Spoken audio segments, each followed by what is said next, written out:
வணக்கம் strength India movement அன்பர்களே. என்னோட இன்னொரு ஹீரோ பத்தி தான் இந்த பதிவு மூலமா நான் உங்களுக்கு ஷேர் பண்ண போறேன். ஏற்கனவே பல ஹீரோக்கள் பத்தி நான் சொல்லியிருந்தேன், என்னோட வாழ்க்கை ஹீரோக்கள். அந்த மாதிரி ரிச்சர்ட் பிரான்சன் அப்படின்ற ஒருத்தரை பத்தி தான் இந்த பதிவு மூலமா நான் உங்கள்கிட்ட பேச போறேன். நிறைய பேருக்கு ரிச்சர்ட் பிரான்சன் பத்தி ஏற்கனவே தெரியும். தெரியாட்டி அவரை பத்தி ஒரு சில வார்த்தைகள். அவர் வந்து ஒரு 400 டாப் 10 வேர்ல்ட்ல இருக்கிற ஒரு பிசினஸ் பீப்புள் அவரும் ஒருத்தர். 400 கம்பெனிக்கு வந்து அவர் ஒரு முதலாளி.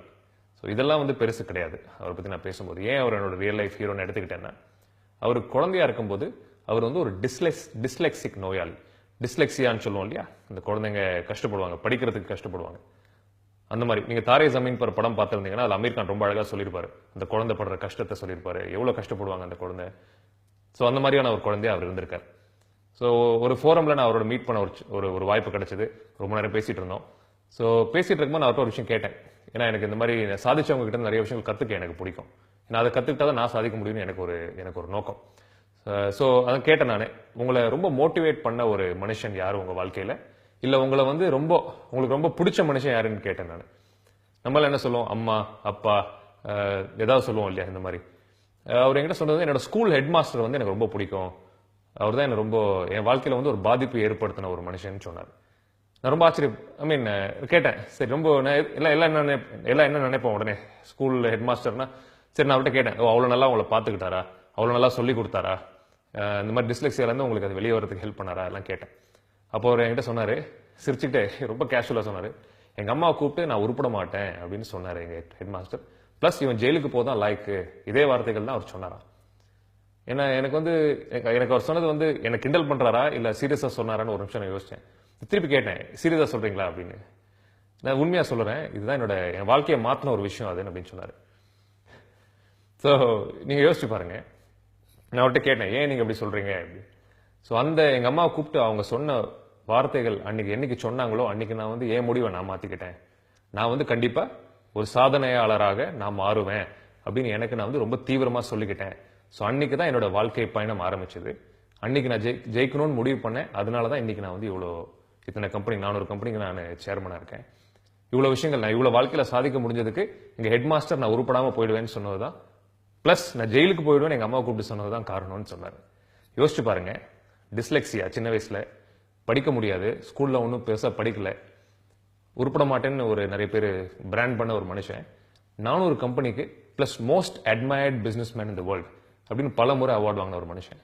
பல கம்பெனிகள் அவர் கீழே வந்து வெர்ஜின் ஏர்லைன்ஸ் ஃபிளைட் கம்பெனி வச்சிருக்காங்க, ஏர்வேஸ் சப்ளைஸ் நிறைய வச்சிருக்காங்க, சிடிஸ், மியூசிக், பல விஷயங்கள். ஸோ முடியும் அன்னைக்கு வந்து அவர் நினைச்சிருந்தாருன்னா, இல்ல சொல்லிட்டாங்க நான் உருப்பட மாட்டேன், ஜெயிலுக்கு தான் போவேன் அப்படின்னு சொல்லிட்டாங்க ஹெட் மாஸ்டர், நான் அப்படிதான் வீணா போயிடுவேன் அவர் நினைச்சிருந்தாருன்னா அன்னைக்கு அவர் வாழ்க்கை முடிஞ்சிருக்கும். பட் அவர் வந்து உலகம் அவர் என்னன்றது அவர் சொன்னதை வந்து அவர் நம்பல. அவர் நினைச்சார், இல்ல இவங்க சொல்றதெல்லாம் போய் நான் வந்து சாதிப்பேன் அப்படின்னு அவர் உள் மனசு சொல்லிச்சு அப்படின்றதே ஒரு வார்த்தை சொன்னார் ஒரு மீட்டிங்ல. சோ யோசிச்சு பாருங்க, அன்னைக்கு அவர் அடுத்தவங்க சொல்றதை நம்பி இருந்தாருன்னா, அவர் உருப்பட மாட்டார்ன்ற வார்த்தையை நம்பி இருந்தாருன்னா அவர் உருப்படாம தான் போயிருந்திருப்பாரு இல்லையா. சோ தன்னம்பிக்கை வாழ்க்கையில ரொம்ப முக்கியமான விஷயம். ஒரு டிஸ்லெக்சியா இருக்கிற குழந்தை ஒரு 400 கம்பெனிக்கு முதலாளி ஆக முடியும்னா, உங்களாலையும் என்னாலையும் நார்மல் கைகள், நார்மல் கால்கள், படிக்கிற தன்மை எல்லாமே இருக்கு இல்லையா. இயல்பா கடவுள் கொடுத்தது வந்து health is the most biggest thing what God can give you. Health, உடம்பு உறுதியா இருந்துச்சுன்னா எதை வேணாலும் உலகத்தில் சாதிக்கலாம். நம்பர் 1.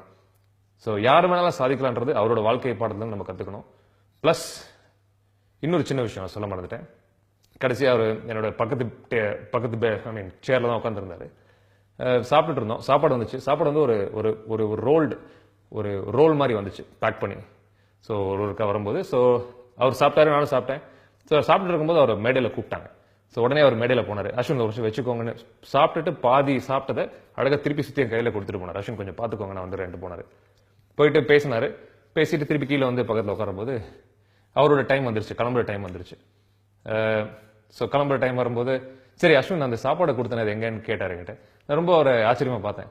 ஏன்னா அவர் கிளம்புற டைம் வந்துருச்சு, அவரோட ஃபிளைட்ல தான் போவாரு. அவர் எந்த மீட்டிங் வந்தாலும் அவரோட தனி ஃபிளைட்ல தான் வருவாரு.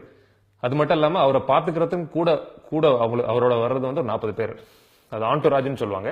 40 பேர் அவரோட துணிமணிகள், அவரோட பொருட்கள் எடுத்துட்டு போறதுக்கு மட்டுமே வருவாங்க. பிளஸ் அவரோட ஓன் ஃபிளைட்ல பாத்தீங்கன்னா 10 விதமான சாப்பாடு அவருக்கு எப்பவுமே இருக்குமா, கூட வந்து அவங்க கிட்ட சொன்னாங்க. ஸோ அப்படி இருக்கிற ஒரு மனுஷன் சாப்பாடை வேஸ்ட் பண்ணாம சாப்பிட்ட பாதியை, அது ஒன்றும் பெரிய சாப்பாடு இல்லை, சாதாரண ஒரு ஒரு ஒரு காய்கறி, ஒரு ஒரு வெஜிடபிள் சாண்ட்விச், அதில் 2 குக்கும்பர், ஒரே ஒரு பிரெட், இப்படிதான் சுற்றி இருந்துச்சு. ஸோ அதை பாதி சாப்பிட்டுட்டு என்கிட்ட நான் கேட்டேன், இதை எடுத்துட்டு போறீங்களேன்னு கேட்கறது, சாப்பாடை வேஸ்ட் பண்ணக்கூடாது அஸ்வின் அப்படின்னு வார்த்தை சொல்லிட்டு என்கிட்ட போனார். ஸோ எவ்வளோ இந்த மாதிரி மனுஷங்க சாதிக்கிறாங்க அப்படின்னா அவங்களோட ஃபண்டமெண்டல்ஸ் ரொம்ப கிளியரா இருக்கு. சாப்பாடை வேஸ்ட் பண்ணக்கூடாது அப்படின்றது நான் அவர்கிட்ட ஒரு கற்றுக்கிட்ட பாடம். ஸோ ரிச்சர்ட் பிரான்சன் பாடம் வந்து அவரோட வாழ்க்கை பாடம் வந்து நமக்கு உதவியா இருக்கும் நான் நம்புறேன். ஸோ இவரை மாதிரி நம்மளும் தன்னம்பிக்கையோட வாழ்ந்தோம்னா கண்டிப்பா சாதிக்க முடியும். தன்னம்பிக்கை நமக்கு இருக்கணும். அடுத்தவனி உருப்பட மாட்டேன்னு சொன்னாலோ இல்ல அடுத்தவனி வீணா போயிடுன்னு சொன்னாலோ நம்பாதீங்க. உங்களுக்கு உள்ள தோணணும், நம்ம என்ன யார் என்ன சொன்னாலும், என்ன வாழ்க்கையில சூழ்நிலை இருந்தாலும் என்னால முடியும், ஜெயிக்க முடியும் அப்படின்றது வந்து நம்ம இந்த மாதிரி சாதிச்சவங்ககிட்ட வந்து நம்ம கத்துக்க வேண்டிய பாடம். ஸோ இந்த பதிவு உங்களுக்கு உபயோகமா இருக்கும் நம்புறேன். கண்டிப்பா ஒரு ரிச்சர்ட் பிரான்சனால வாழ்க்கையில சாதிக்க முடியும். டிஸ்லெக்சியா குழந்தை, உருப்பட மாட்டாருன்னு ஹெட்மாஸ்டர் சொன்ன குழந்தை, அவரால் சாதிக்க முடிஞ்சுன்னா உங்களாலையும் முடியும், எல்லாராலையும் முடியும். நன்றி.